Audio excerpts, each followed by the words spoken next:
I'm Mark Dolan, and this is GBN America. And as America mulls over the possible return of Donald Trump to the White House, are claims that there are parallels between the former president and Adolf Hitler valid?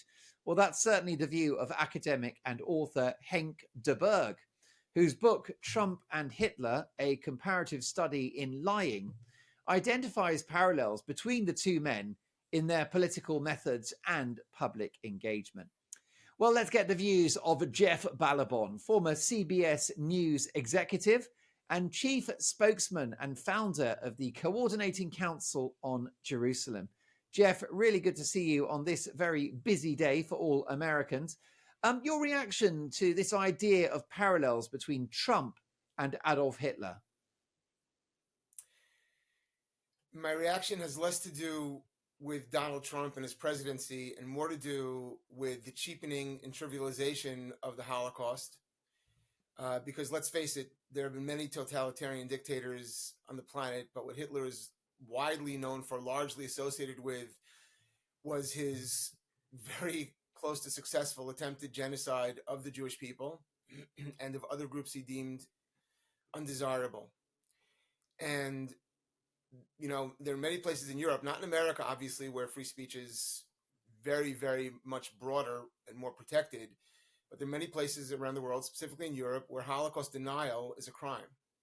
I believe what you're describing is a crime in that respect, meaning it is a trivialization of a Holocaust that is in some ways worse than, but certainly no different than an absolute denial of the Holocaust. There's literally no aspect of Trump's presidency.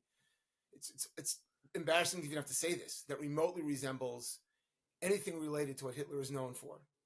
Now, I will say that you can compare any president to any dictator or any world leader to any dictator and say that, you know, he liked pets or he, and find irrelevancies.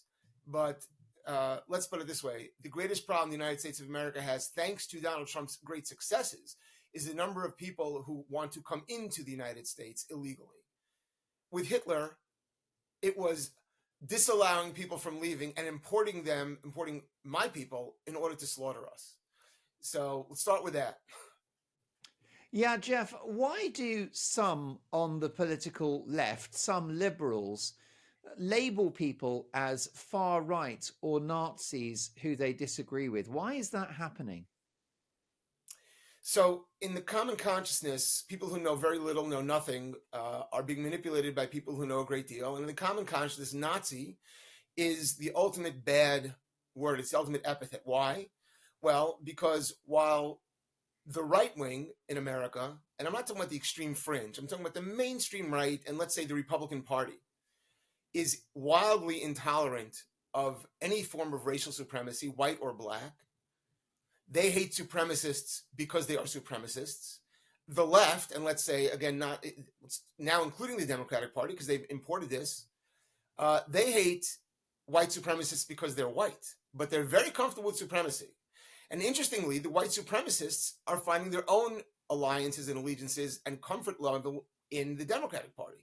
For example, it was announced that Richard Spencer, a very well-known white supremacist neo-Nazi, endorsed Kamala and said that he wants to support precisely because he's annoyed that Trump is not anti-Semitic, is too pro-Jewish, is too pro-Israel.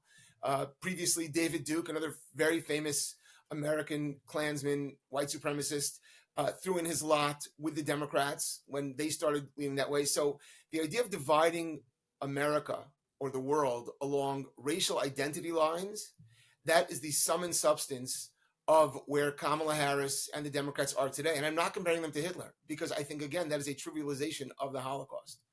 But if we talk about that ideology, that home exists now in the Democratic Party and is rejected by the Republican Party.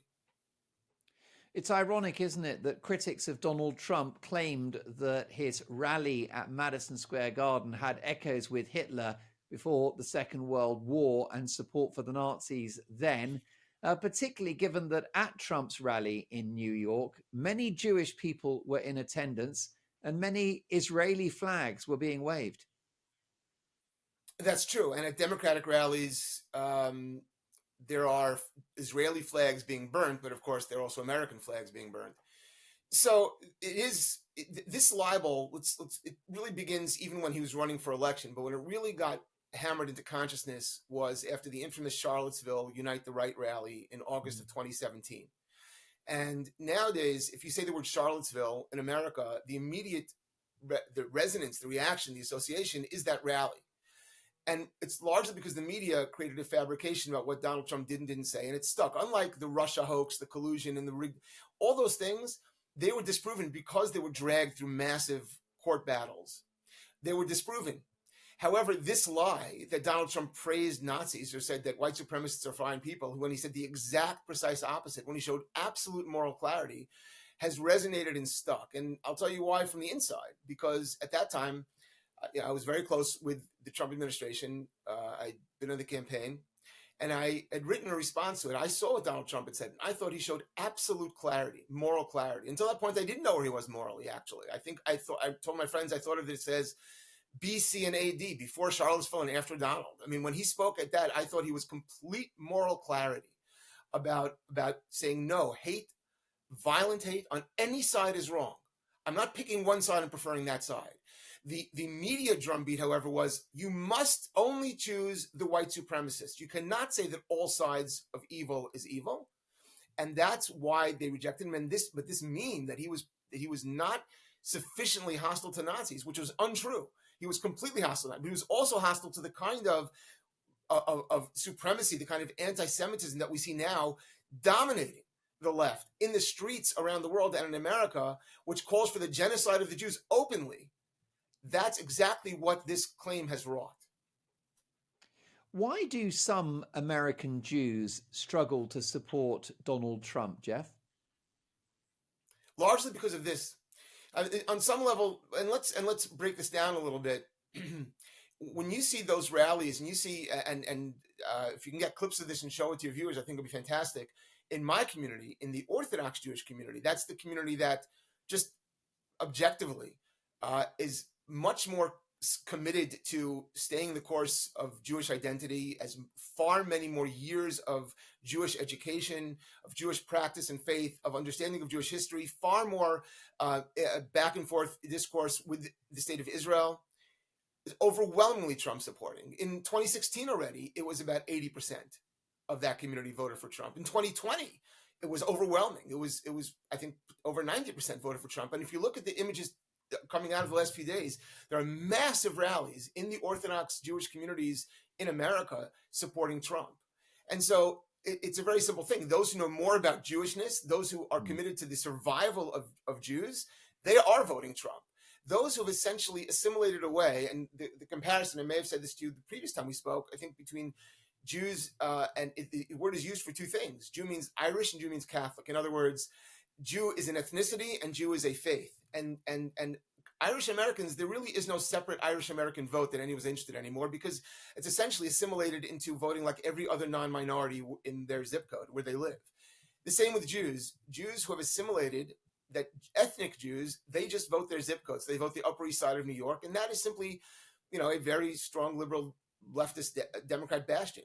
But those who actually vote on Jewish issues, prioritize the Jewish faith, Jewish continuity, Jewish survival, the state of Israel, are anti-Semitism, they are overwhelmingly already voting for Trump, and by the way, overwhelmingly registered and voting as Republicans.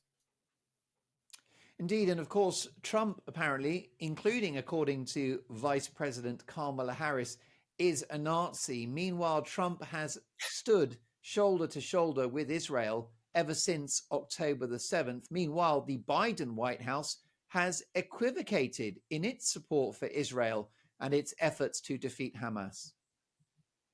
Yeah, I actually would say they've been more gaslighting than equivocating. I'd say they've been more, talking out of two sides of the mouth. As we recently saw, CNN shockingly exposed these dual Kamala Harris campaign ads in Michigan, where they're trying to appeal to a very pro-genocide, anti-Israel crowd. They're talking about this fictitious genocide in Gaza. Just a blood libel, a literal blood libel, if we're going to go back to what the Nazis used to do. They're literally trafficking in blood libels, but not just the Nazis. This has been done for centuries against the Jews. And in Pennsylvania, where they're concerned that that they are losing the Jewish vote there, there's a large Jewish population, and they insulted the Jews there by obviously not choosing their very popular Democratic but Jewish governor to be their running mate. The Democrats are running a Kamala ad that's talking about how they're going to support Israel. So it's not equivocation, it is gaslighting. They are anti-Israel. They stand for the creation of a Palestinian state, despite the fact that there's a complete consensus in Israel's democratically elected Knesset except for the Arab parties and the mixed parties, which are anti-Zionist, there's a complete consensus that the recognition by America of a Palestinian state would be anathema, an existential threat, and a reward for terror. They voted on this. Nonetheless, this is Kamala Harris and Democrats' policy platform, and they continue to stick with it. However, Jeff, Donald Trump did not accept the result in 2020. He claimed the election was stolen. So are the Democrats right when they say that, oh, perhaps he's not Hitler, but he's a threat to democracy? Well, there's two things. His behavior in his speech, again, it was mischaracterized. He did say he did argue for, to not have violence and people should go home. However, he did, I think, probably believe that the election was stolen. There is a tremendous lack of confidence in elections now. That is, alongside all the discussion of the polls, there's discussion of stories coming out. I mean, I know in my own community, people directly, meaning in the Jewish community, have been sharing videos of their own people I know directly voting in New Jersey. When they're touching the touch screen, they're trying to press the button for Trump and it won't take it. But when they press Harris, it takes it. So there's stories like that are making we do not have faith in the security of our elections. There is no custody over tens or maybe over 100 million ballots since they started the mail ballots.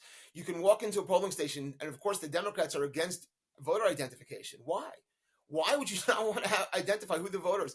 So there's been a steady erosion of confidence in the system.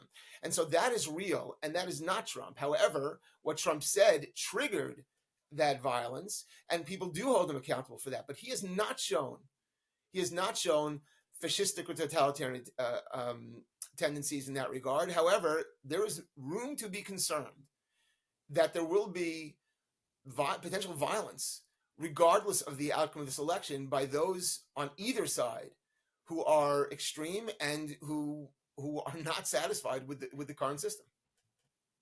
America is currently voting, a colossal exercise of democracy in the greatest and freest nation on earth. What's the atmosphere like in America right now as those final few folks go to the polls and get their votes signed up? Well, everybody is trying to read tea leaves. I'm getting endless requests for prognostications, and I think that nobody knows. Polling is the results of polling are driven entirely by the incentives of the pollsters, which is to say, the media wants it to look like a close race. The media, the campaigns want to suggest this closeness of, well, we can win, so it's not a waste of your time and money, but we might not win. So they're always trying to create this very tight race. We don't know if it's a blowout. We don't know if it's close. The nightmare scenario, as others have described, is that we do know, and this has been legal. I mean, meaning it's been a legal finding and admitted that the 2020 census was done incorrectly, and that Florida has 2 fewer electors than it should have, and New York and Delaware have 1 each more electors than they should have. And the nightmare scenario is that it's close enough that there is a true Supreme Court battle over the election. And in that case, there will be violence simply because the left has been trying to undermine the legitimacy of the Supreme Court ever since Donald Trump had the opportunity to nominate 3 Supreme Court justices. So there is a nightmare scenario. There's another scenario where there's just a blowout victory and for Trump, and then there's just a lot of people who are upset. But and we hope there's no violence. And I won't hold you to this. Does your gut tell you that Trump gets this across the line? Too big to rig? So I tell people I only prognosticate on TV, so I can prognosticate, but I'm telling you the truth, which is there are early signs of too big to rig, but I think it is a distinct lack of experience and humility to honestly believe that anybody knows the truth right now. the most interesting tea leaf I will say, read is the vector of early voting seems to be lower in certain Democratic strongholds. That's one. And then there's a very famous place in New Hampshire with only 6 votes, if you're familiar with this. And it went 4-2 for Clinton, and then it went a sweep for Biden, and it just split 3-3. So you can read that any way you want to read that. But that's well, just listen, literally 6 votes. Try to extrapolate. It's terrifying. I would never tell the great American public how to vote. Let me be diplomatic as a limey and just say, may the best man or woman win. Jeff, enjoy the day, and I hope the result goes your way. We'll catch up on the other side of it, shall we? Sounds great. Happy to join you. Thank you. Thank you, Jeff. My thanks there to Jeff Ballabon, former CBS News executive and chief spokesman and founder of the Coordinating Council on Jerusalem. I'm Mark Dolan. Thank you for watching GBN America. For more videos of this nature, head to gbnews.com/America, and I'll see you next time.